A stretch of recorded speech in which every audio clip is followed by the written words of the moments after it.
I hadn't really planned to say anything tonight. Then, on the way over here, I jotted down a few notes that I think informed me the basis for a few remarks. Lincoln, did the same on the way to Gettysburg. I could start out the same way.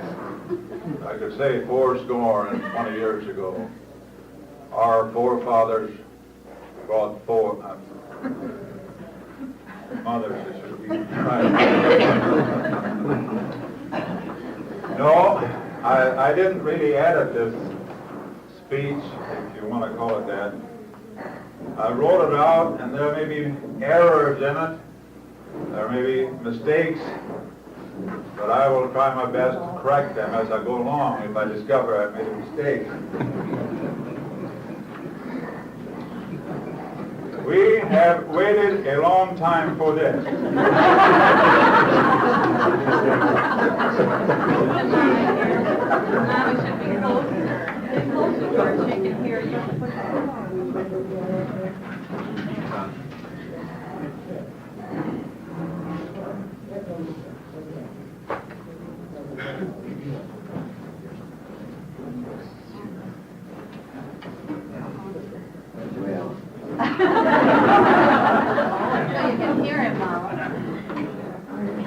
Is there anybody in the room in the back that cannot hear my...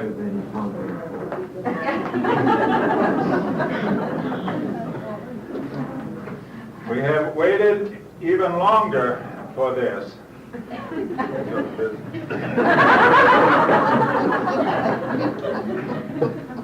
We are here tonight to honor or commemorate the birth of a Mrs. Emma Johnson, now retired. She will be 100 years old as of 9 o'clock. Was it a.m. or p.m.?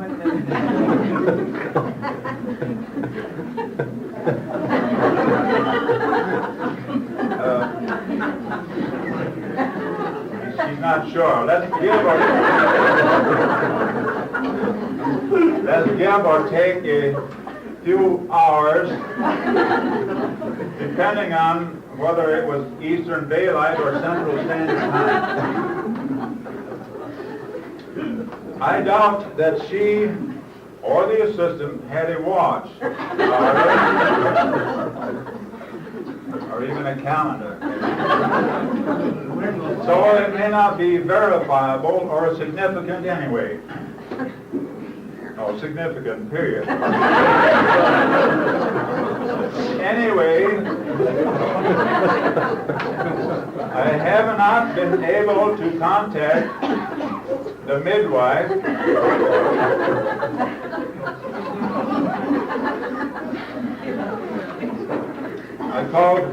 I called her assistant before. I know it in parentheses. I called her the assistant before because I rather think this was before the days of midwives. They started, if I'm correct, about the time of King Gustavus Adolphus. Roughly the time of Moses. If I am not correct, they didn't. But I digress. Emma Johnson is our mother.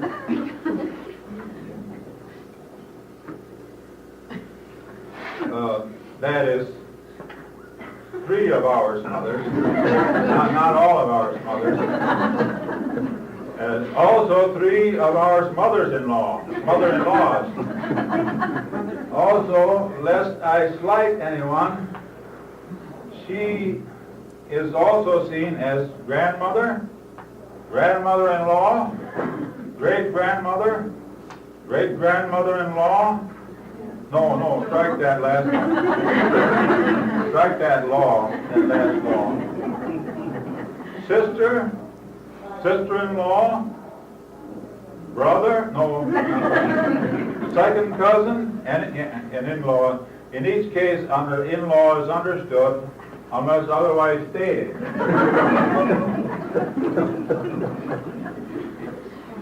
Oh, I note here in the margin, daughter. No, she is not known as daughter. She is an orphan now.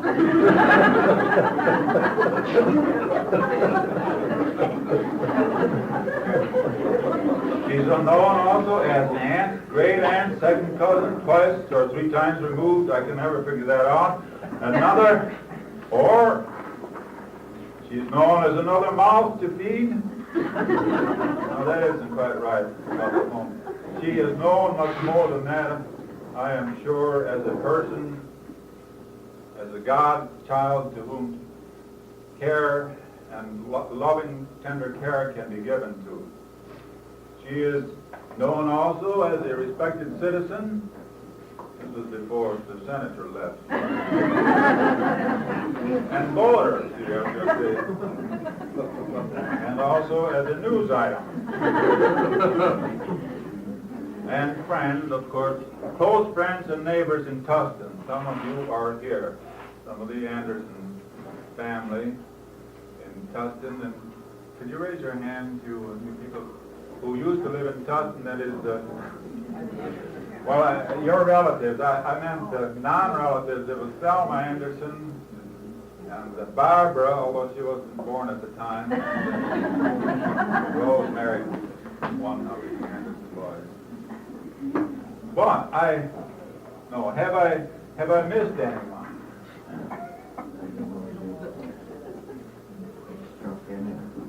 I haven't struck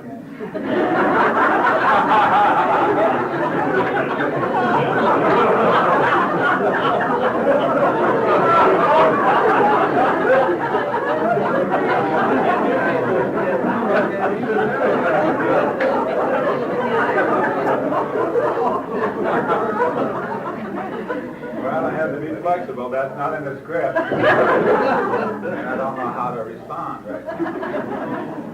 But I quickly add, that is, after my last statement, I quickly add that we also see her as a fellow human being, a great human being, walking with us on life's tempestuous sea. Well, that doesn't sound right either. Or better, a fellow pilgrim on the road to the Father's house. That's better. She has achieved a truly remarkable and amazing achievement, I think. You see, on second thought, it did take her a long time to do it. I suppose most anyone could do it if given enough time. As somebody has said, you have to be born early in order to get that much time. If you doubt it, consider this, : if anyone here had been born in 1870, he would already have beat her by a whole year, I think. I haven't checked the figures there. Some people indeed get all the breaks. My mother, or our mother, your cousin, and, well, let's say the subject of this occasion is from Sweden, a long ways from. I note here, I should cross that out. That gives a wrong impression. She left Sweden inconspicuously at a tender age, being born 2 months after her mother arrived here in Tustin. So we say she arrived in Tustin rather than here in Tustin. You got that correction. Also, cross out inconspicuous in regard to her departure from Sweden.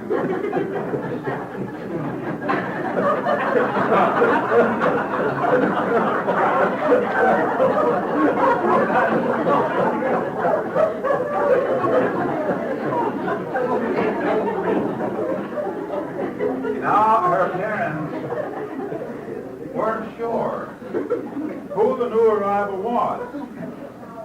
It squirmed so and yelled so and was so new-looking and was generally so all-around cantankerous that it just couldn't be Emma. They figured it had to be Albert. Her youngest brother. But Dr. Lundstrom, the Tuscan vet,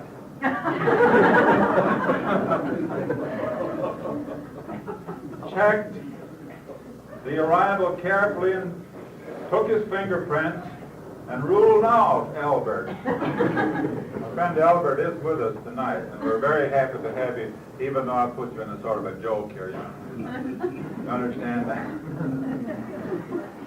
We're very happy that this is the only brother or sister of Emma with us tonight.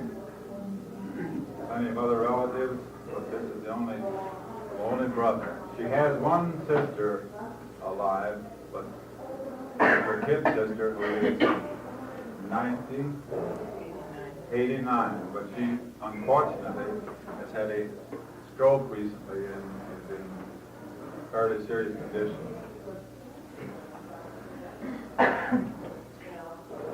They ruled out Albert. They didn't think it could be him after checking the fingerprints. They thought then that it might be Nanny, one of the 6 other children.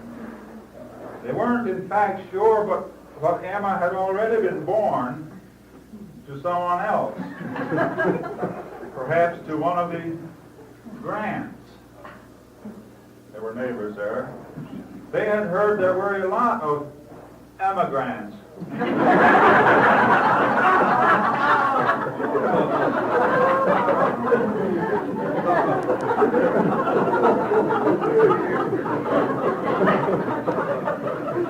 I hated to do that.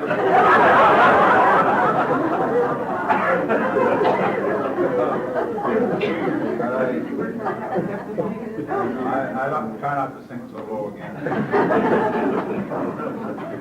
And they felt bad because they were really looking for Emma to join them. I have a note on the margin. If this wasn't Emma, maybe she would never be born. Maybe everybody had already been born. Imagine that. At that time, 1871, they had feared that everybody had been born. We know that everybody had not been born, but I suppose by this time, everybody has been born. I suspect that everybody has had a chance to be born by this time. And if they haven't been born, your chances of having been born were almost 3 million to 1. The odds against your being born. I'm digressing a little here now. Nobody could be sure of being born, millions and millions to 1. Odds against ever being born, because if your great-grandfather hadn't met your great-grandmother, you would not have been born. It would have been somebody else. You can take it way back to Noah. If Noah had made the wrong move, there would have been a whole new set of human beings here. But what do I know about what he did make the wrong move? In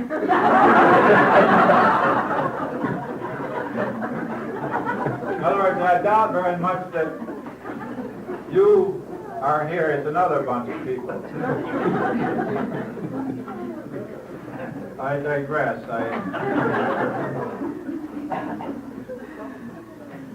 Their doubts, however, were somewhat settled on the second day when the arrival sneezed and cried for garlic. I heard her tell her dentist once that she attributed her long life to sniffing garlic. I actually heard that. Is that true, Mama?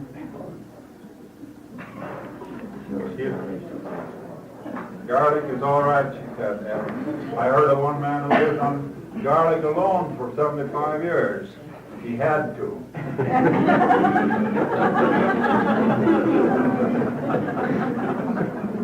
On the third day, she told the Pat and Mike story. And on the fourth, the one about the dust under the bed. You may want to tell that story later, we'll see. Tell that one later, then one about the dust under the bed. Remember that. Well, anyway, there was no mistake about it. It was Emma. She grew, new paragraph. She grew in wisdom and stature and quickly got married.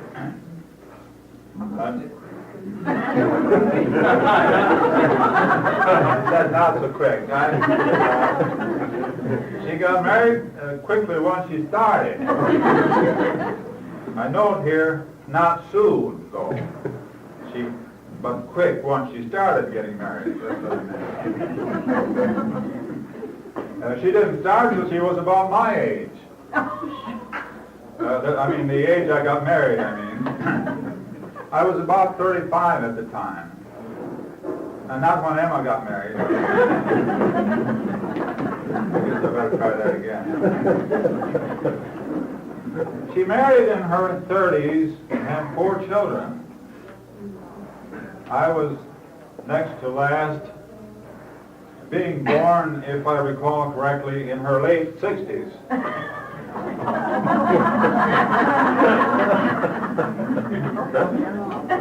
Otherwise, I know here in parentheses, how could I be below 40? You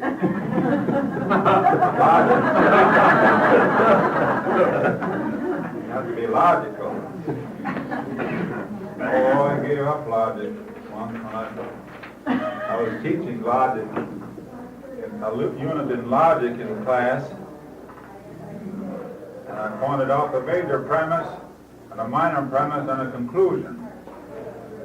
I said, major premise, every 4th child born in this world is Chinese, which is correct. You can hardly argue with that. The minor premise is, there are 8 children in my mother's family. And therefore, I couldn't continue with it. Logic made 2 of them Chinese. That's when I gave up.